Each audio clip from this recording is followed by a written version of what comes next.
जनता Congress party को vote देके जिताएगी, कांग्रेस की सरकार बनेगी, कांग्रेस का हेमंत बिश्व शर्मा क्लेम कर रहे हैं कि एनडीए को 100 से ज्यादा सीट मिलेगा, आप क्या सोचते हैं? हेमंत बिश्व शर्मा बहुत सारा क्लेम करते रहते हैं, लेकिन वोट जनता देती है। हम लोग जनता के बीच में जा रहे हैं, हम लोग भी कई दिन से घूम रहे हैं, हमारे नेता सीनियर नेता लोग कई दिन से घूम रहे हैं। जिस तरह की भीड़ आ रही है, जिस तरह का रिस्पांस हमें मिल रहा है, हमारा जो इन हाउस सर्वे जो चल रहा उसके हिसाब से कांग्रेस की सरकार है आराम से बन रही है। इस कॉन्स्टिट्यूंसी में मतलब ठीक है, आप लोगों का प्रचार चल रहा है, पर पास वाला जो है डिस्ट्रिक्ट में वहाँ पर पूरा साइलेंट बैठे हैं, कोई प्रचार नहीं देखे।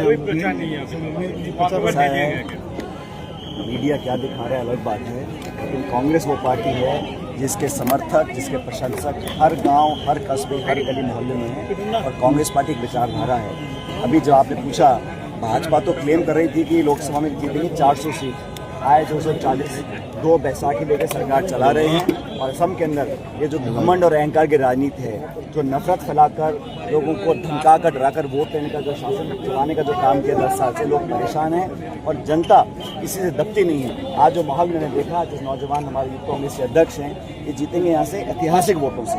और पूरे असम के अंदर लोग समझ गए हैं कि ये जो डबल इंजन है ये पूरी तरह फेल है। 12 साल से लगभग सरकार केंद्र में भाजपा की है और 10 साल से यहाँ पर है। इसके बावजूद भी आज उनको या तो राहुल गांधी जी को या गौरव गोगोई को या नेहरू जी को या कांग्रेस नेताओं को आलोचना करनी पड़ती है। आज भी मनमोहन सिंह जी को कोस कर वोट ले रहे हैं। आपने 10 साल में क्या किया? 10 साल का समय कम नहीं होता। इन 10 सालों में असम की शक्ल बदलनी चाहिए थी। यहाँ पर जितने बेरोजगार लोग घूम रहे हैं, युवा परेशान है, महंगाई बढ़ रही है और दुनिया भर की आफत प्रदेश में है, लेकिन मुख्यमंत्री और प्रधानमंत्री दोनों खुश हैं। जनता जवाब भी मांगेगी और बदला भी लेगी, और जब मतदान होने के बाद मतगणना होगी तो बहुमत के साथ सरकार कांग्रेस पार्टी बनाएगी। सर, स्वराष्ट्र मंत्री अमित शाह ने कहा है अनुप्रवेशकारियों को कांग्रेस ने बढ़ावा दिया है, इस विषय में आप क्या बोलेंगे? स्वराष्ट्र मंत्री अमित शाह जी ने कहा है कांग्रेस ने अनुप्रवेशकारियों को बढ़ावा दिया है, इस विषय में क्या बोलेंगे?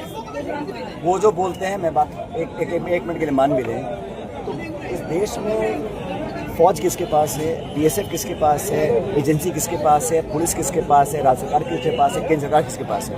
आप एक दशक में अगर अपने किए वादे को पूरा नहीं कर सकते और अभी भी आपको कांग्रेस की सरकारों की आलोचना कर वोट मांगनी पड़ रही है, तो बड़ा दुख है मुझे। अपनी रिपोर्ट कार्ड दिखाएं, 10 साल में असम में क्या किया, क्या दिया। सिर्फ भाषण देने से या भीड़ इकट्ठी करने से वोट नहीं मिलता, लोगों का मन जीतना पड़ता है। और ये मजहब के नाम पर हिंदू मुस्लिम कर मंदिर मस्जिद राजनीति कर रहे हैं, जो बंटवारा कर आप राजनीति कर रहे हैं, जनता इसका पूरा जवाब देगी और मतदान के दिन कांग्रेस को बहुमत के साथ वोट मिलेगी। इंडिया अलायंस का कितना सीट है सर? बहुमत की सरकार बनेगी। सर, ईंधन की कीमत बढ़ोतरी के कारण 60% जो एयरलाइंस में जो सीट मुहैया किया जाता है वो फिलहाल गिरा दिया गया, इस बारे में क्या बोलेंगे? ऐसा है, पूरे देश में जो हालात बने हुए हैं, सरकार को स्पष्ट आगे बताना चाहिए उन्होंने क्या ऑल्टरनेट अरेंजमेंट्स किए हैं, विश्वास में लेना चाहिए। और अभी तक जो स्टेटमेंट आए हैं उससे हम संतुष्ट नहीं है। देश में, पूरे देश में ये संशय बना हुआ है कि जो खाड़ी में हमारे लोग मौजूद हैं, लगभग 1 करोड़ लोग वहाँ पे रहते हैं, उनके हालात क्या हैं, वो सेफ हैं कि नहीं, क्या हमारे पास ऑल्टरनेट है फ्यूल का, तेल का। सरकार सब कुछ बंद करके बैठी है, चर्चा करने से मना करती है, जिससे सरकार के प्रति लोगों की आशंकाएं बढ़ती है।